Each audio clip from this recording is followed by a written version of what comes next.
अगर आप इस एकादशी व्रत का पालन कर रहे हैं, तो इसकी कथा का पाठ जरूर करें, क्योंकि इसके बिना एकादशी व्रत अधूरा माना जाता है। तो आइए सुनते हैं विजया एकादशी व्रत कथा।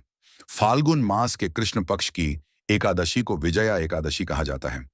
पद्म पुराण में भगवान श्री कृष्ण ने ज्येष्ठ पांडुपुत्र युधिष्ठिर को बताया है कि इस एकादशी को विजया एकादशी कहते हैं। अपने नाम के अनुसार यह बहुत ही कल्याणकारी और विजय दिलाने वाली एकादशी है। इस एकादशी की महत्ता को संसार तक पहुंचाने के लिए स्वयं भगवान राम ने भी इस एकादशी का व्रत पूजन किया था।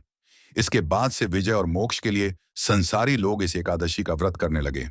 विजया एकादशी की व्रत कथा। भगवान श्री कृष्ण ने कहा है कि लंका विजय के लिए जब भगवान राम सागर तट पर वानर सेना के साथ पहुंचे, तब उनके सामने सबसे बड़ी चिंता यह थी कि वह सेना सहित सागर पार कैसे करें।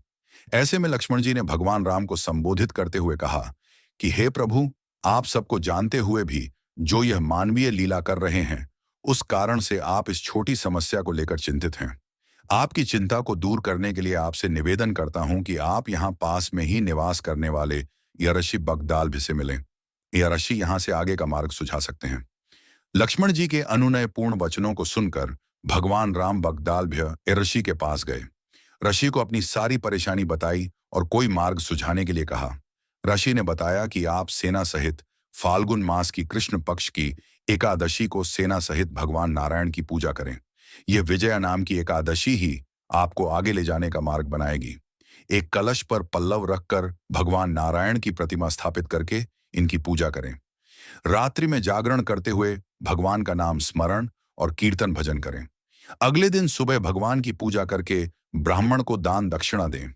इस व्रत से प्रतिष्ठा, विजया, संकट से मुक्ति और मोक्ष की प्राप्ति होती है। यह सुनकर श्री रामचंद्र जी ने मुनि के कथनानुसार उस समय विजया एकादशी का व्रत किया। उस व्रत के करने से श्री रामचंद्र जी की विजयी हुए। उन्होंने संग्राम में रावण को मारा, लंका पर विजय पाई और सीता को प्राप्त किया।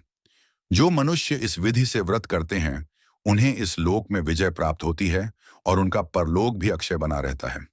जो इस एकादशी व्रत की कथा को सुनता और पढ़ता है, उसे वाजपेयी नामक उत्तम यज्ञ का पुण्य प्राप्त होता है। आज की इस वीडियो में बस इतना ही। उम्मीद करते हैं कि हमारा वीडियो पसंद आया होगा।